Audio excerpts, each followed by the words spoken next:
Montpelier Recreation Field in the capital of Vermont. It's game 3 of 6 between the Keene SwampBats and the Vermonters of the 2025 CBL regular season. I'm Rock Pellegrino, joined alongside Ryan Fitzpatrick. Ryan, the last time that it was chaos. So it's one lone lefty in the lineup against the starter in Nowak. And the first pitch is inside at 6:31 p.m. Eastern Standard Time. But away we go. Game 3 of the season series as Nowak comes home with a 2-1 pitch. That's laced in the air out to right center field. That one's down for a leadoff base hit. As Herring has reached the board to start the night. Tossed 8 2/3 innings of work. His last outing, though, was on May 1st, as this one's lifted in the air, and it's a no-doubter again. The SwampBats love it here at the Rec. This time it's Ripken Reese, 2-0 in the blink of an eye. Well, that one was crushed there by Ripken Reese. He knew it right off the bat. 410 feet out to the parking lot, 104 off the bat miles per hour. He knew it, and he just put his head down and jogged around the bases. 410 feet. Wow. Only missed the zone once. As Pagano puts one in play out to right center field, it pushes Herring back to the track at the wall, and he's got room. A well-hit ball off the bat of Joey Pagano. It goes 373. Now down on the count of 2-1 of this pitch. Is back up the middle and into center field for a leadoff base hit.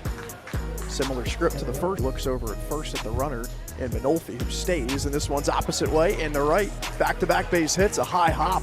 Gates able to field it cleanly, and he holds Manolfi at second. Games after the start they got off.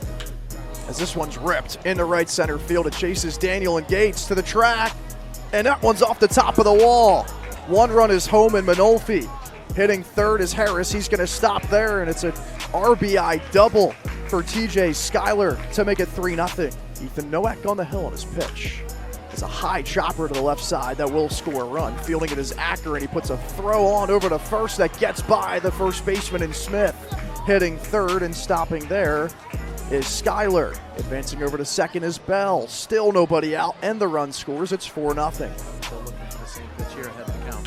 And he rips this one as well. Out to left field. Back goes Pagano, and he makes the grab on the hard line out, but that will be a sac fly as it scores Schuyler from third, and it's 5-0 Keene.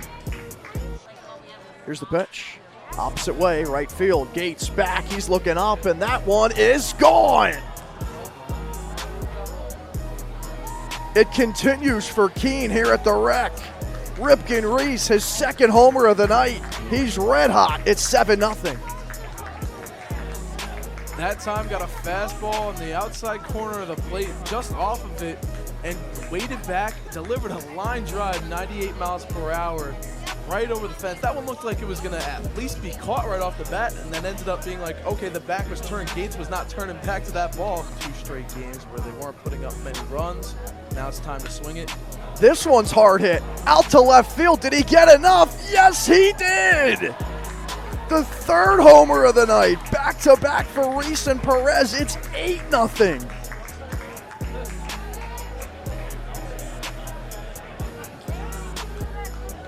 Unbelievable. This time got the changeup out of the hands. This one was inside. Xavier Perez turning on it, getting the barrel out ahead of himself, and was able to fly that one over left center.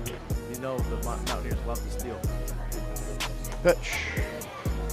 In there for a called third strike. Fooled him with the breaker on the inner half. Ainsworth down. Acker at first, Smith at second. And the 1-1 pitch is laced in the air. Out to left. That one's down. Getting the way from Cam Hartstein is Braden Smith. He's going to score. Vermont's on the board with the 1-out RBI single from Foster Apple. As they had 2 days off since their last outing. As that's the second strikeout of the night for Rodriguez as he gets Brazier swinging. 2 gone in the second. This one's ripped back up the middle. A diving effort from Foster Apple kicks the ball over towards the shortstop and Brazier, but there's going to be no play as Brazier was charging at it, so a hard hit line drive up the middle at 101 off the bat. That's an infield single for Bell. Teams just have to keep on riding. Got to find guys wherever you can, as this one's back up the middle as Jack Herring comes through with what's going to be an RBI single to score TJ Schuyler. Over to third goes Bell. The throw to second gets away. Backing it up is Brazier. Second and third, one out. Another run comes home. It's 9-1. 410-foot blast. This one's in the air to center. It's going to chase Conlon Daniel back. He's turned around, reaching up, and that one's going to get down. It rolls all the way to the wall. One is home to score, and Skylar Bell's going to come around. They're all going to score a bases clearing triple with one out. It's 11-1. I brought a glove if there was no net. But you need a glove? There's probably, yeah, I don't need one, but yeah, you never know. That one's in there for strike 3 on the outer half of the plate. The off-speed full Sam Gates for out number 1 in the third. Deep breath in the 2-2. Pagano in the air to center field. Should be deep enough. Herring under it. Daniel tagging. He's going to score. It's 11-2 on the sac fly from Joey Pagano. Conlon Daniel scores.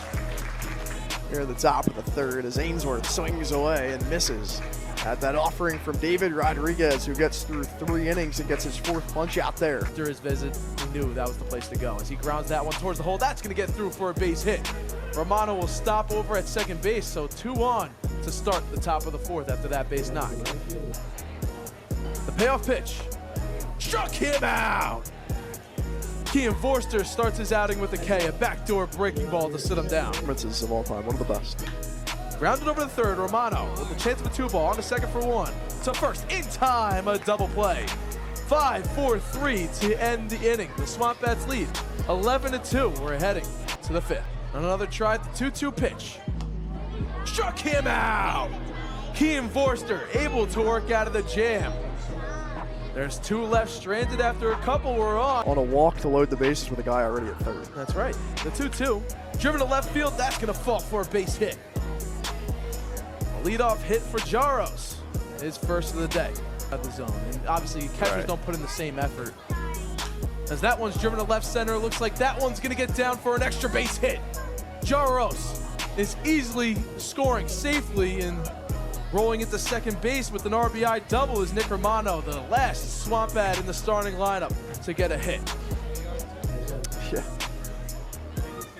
2-1 is driven to right center field. That's going to fall for a base hit. 1 runs in.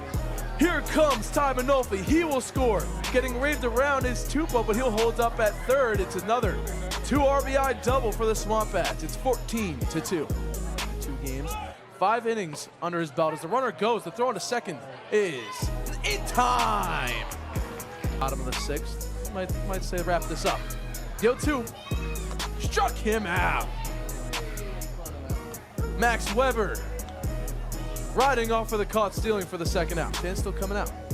Weber sets the 2-2. Struck him out. And I don't think it's too critical, and the difference in opponents isn't too critical either. Right. But it is dramatically important as camera did go around there on that 2-2 pitch, so he is down on strikes to start the 7th. Looks good, you know. You know what to ask for. As Alvarez pokes this one to the left side, the third baseman Romano bounces one over to second to get the runner, but a run does come home to score. And Sam Gates, it's 14-3. This pitch is ripped in the air out to left field, and that's a weird hop, and it gets by David Alvarez in left. Heading over to second and getting there to start the inning is Thompson. Coming into tonight, I should say. This one's ripped, though. It's well hit. This could be number 2, and it is. I put it into existence.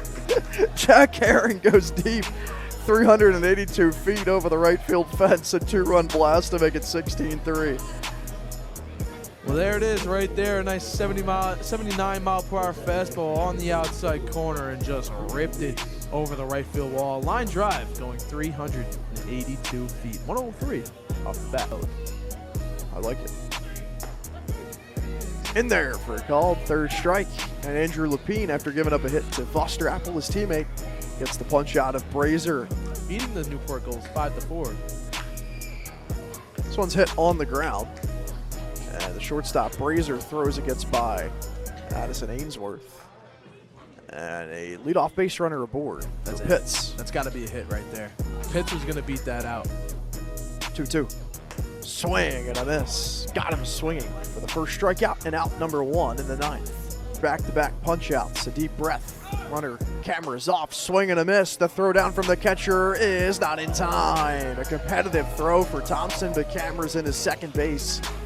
Strikeout though for Kenibe, back-to-back Ks. 10 hitters against the Mountaineers this season. Can he make it 9 for 11? Not yet, as Alvarez rips one into center field for a base hit. It's going to score Camera, who's rounding third. He touches home. David Alvarez, an RBI single off of Todd Kenibe, the first earned run of the season allowed by Kenibe. Swing and a miss, he got him. After allowing his first earned run of the season, he strikes out Hernandez. He gets 3 Ks in the ninth, 94 on the fastball on the outside corner. And that will do it here from the Rec as Keene takes it 16-4. We'll step aside briefly. We'll come right back. Totals and a recap on the other end of the break.